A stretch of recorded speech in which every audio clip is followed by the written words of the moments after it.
पुरानी एनसीईआरटी में क्या था और नई एनसीईआरटी में क्या है। तो ये मैंने बेटा ओल्ड एनसीईआरटी के कुछ चैप्टर लिखे हुए हैं जूलॉजी के, ठीक है, और ये मैंने कुछ न्यू एनसीईआरटी के चैप्टर लिखे हुए हैं, ठीक है।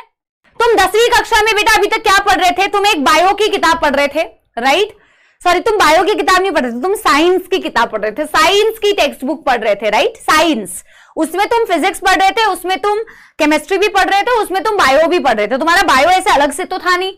अब तुम आ गए हो बेटा बाई चांस अच्छी पढ़ाई करके या कैसे पढ़ाई करके 11वीं में आ चुके हो तुम फाइनली, ठीक है।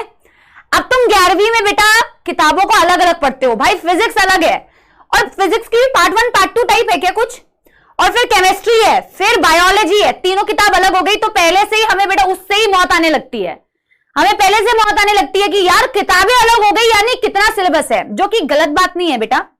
आपके लाइफ का सबसे बड़ा जंप, लाइफ का नहीं बोलना चाहिए, स्कूल टाइम का सबसे बड़ा जो जंप होता है वो 10वीं से 11वीं का है, और ये सबने आपको बताया भी होगा, ठीक है, यस, सबने आपको बताया भी होगा, और उसके बारे में मैं आपको डिस्कशन भी करूंगी कि इसमें उस जंप को बेटा कैसे मैनेज करना है, वो तो मैं आपको बताऊंगी।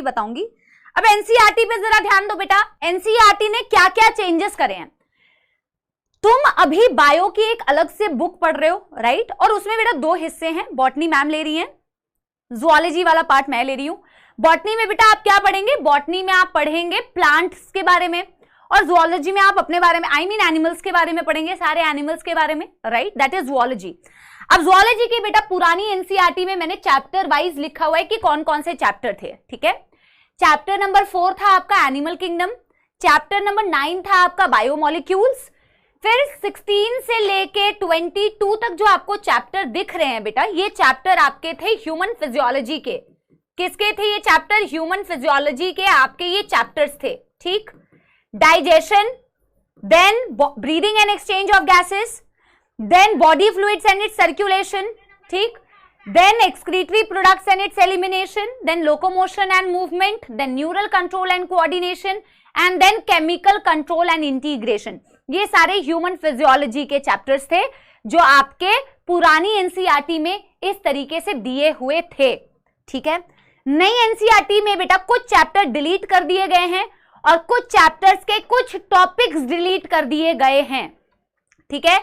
आपको यहां दिख रहा है बेटा, यहां पे आपको दिख रहा है कि animal kingdom as it is maintained है नई एनसीईआरटी में, biomolecule as it is maintained है एनसीईआरटी में, लेकिन डाइजेशन एंड एब्जॉर्प्शन बेटा यहां से हट चुका है अकॉर्डिंग टू न्यू एनसीईआरटी।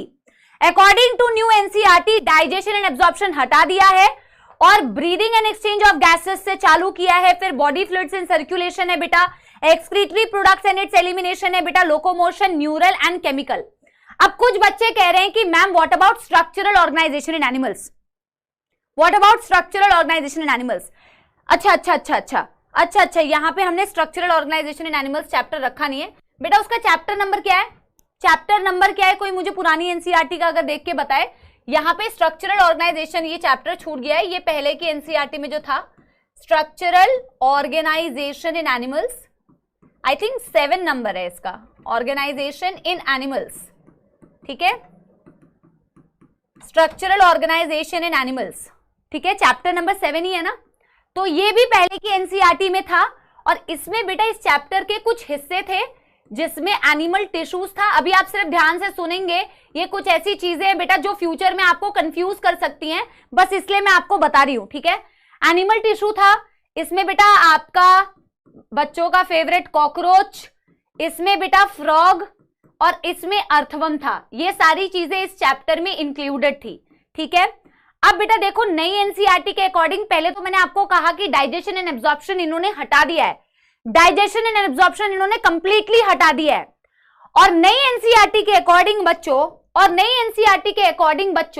ये जो चैप्टर है ना स्ट्रक्चरल ऑर्गेनाइजेशन इन एनिमल्स, ये जो चैप्टर है ना स्ट्रक्चरल ऑर्गेनाइजेशन इन एनिमल्स, इसका भी 90% टॉपिक डिलीट कर दिया है। इन्होंने एनिमल टिश्यू डिलीट कर दिया है, इन्होंने कॉकरोच डिलीट कर दिया है, इन्होंने अर्थवर्म भी डिलीट कर दिया है। समझ रहे हो मेरी बात? यस, आप समझ रहे हो मेरी बात? यस। हमने क्या बोला कि यहां पर structural organization in animals chapter दिया तो हुआ है, स्ट्रक्चरल ऑर्गेनाइजेशन इन एनिमल्स दिया तो हुआ है न्यू एनसीईआरटी में, बट बेटा इसमें सिर्फ और सिर्फ क्या टॉपिक दिया हुआ है, ओनली फ्रॉग, ओनली फ्रॉग। तो जो चैप्टर बेटा कंप्लीटली डिलीट हो चुका है वो कौन सा चैप्टर है, डाइजेशन एंड एब्जॉर्प्शन। जो चैप्टर 95% डिलीट हो चुका है वो चैप्टर है एनिमल टिश्यू वाला, यानी कि स्ट्रक्चरल ऑर्गेनाइजेशन वाला, सिर्फ उसमें फ्रॉग दिया हुआ है। पहले मेरे को बताओ बेटा, यहां तक कोई कंफ्यूजन तो नहीं है कि मैम क्या बोल रही हैं, ये पढ़ा नहीं रही हूं बेटा, मैं ये वो चीज बता रही हूं। 11th क्लास का बच्चा तो बेटा खास करके बहुत परेशान रहता है कि उसे पता ही नहीं होता कि मैम ये क्या है, मैम हम इतने कंफ्यूज हैं कि हमें कौन से चैप्टर्स पढ़ने हैं कौन से नहीं पढ़ने हैं। ठीक है, ठीक है, यस। अब हम आपको कैसे पढ़ाएंगे, क्या मैम जो डिलीटेड सिलेबस है उससे नीट में पूछा जाएगा या नहीं। तो लेट मी टेल यू, पहली बात तो ये जो चेंजेस किए हैं ये आपके एनसीईआरटी में सीबीएसई वालों ने चेंज किए हैं। एनटीए जो नीट का एग्जाम कंडक्ट करता है वहां से कोई इंफॉर्मेशन नहीं आई है कि भैया जो चैप्टर डिलीट हुए हैं वो हम नीट एग्जाम में नहीं देंगे, ऐसा कुछ भी एनटीए से ऑफिशियली अभी नहीं आया है। जो भी आपके टॉपिक्स नई एनसीईआरटी में हैं, जो टॉपिक्स आपके डिलीट हो चुके हैं वो सिर्फ आपके बोर्ड्स के हिसाब से डिलीट हुए हैं, वो सिर्फ आपके बोर्ड प्रोस्पेक्टिव से डिलीट हुए हैं। सीबीएसई वालों के लिए मैं बोल रही हूं, ठीक है, यस, वो आपके बोर्ड प्रोस्पेक्टिव से डिलीट हुए हैं। एनटीए से कोई अपडेट नहीं है बेटा, एनटीए की कोई इंफॉर्मेशन नहीं है। हालांकि हम सबको पता है बेटा एनटीए एनसीईआरटी को फॉलो करके ही नीट का एग्जाम कंडक्ट करती है। तो आप लोग लिए अच्छी बात तो ये कि आप अगले साल तो नीट दे नहीं रहे हो, आप तो 2 साल के बाद नीट दे रहे हो, तो कुछ टाइम में बेटा इंफॉर्मेशन हमारे पास आ जाएगी, और हमारे पास जब इंफॉर्मेशन आएगी तो वो इंफॉर्मेशन हम आपको भी देंगे। तो उसके लिए आप परेशान मत हो ना, वो हमारी रिस्पॉन्सिबिलिटी है कि हम आपको बताएंगे।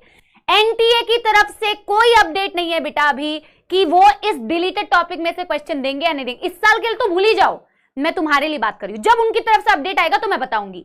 ये जो डिलीट हुआ है बेटा ये सिर्फ बोर्ड, सीबीएसई बोर्ड के लिए बेटा वो टॉपिक डिलीट हुए हैं, आपके बोर्ड्स में नहीं पूछे जाएंगे, ठीक है।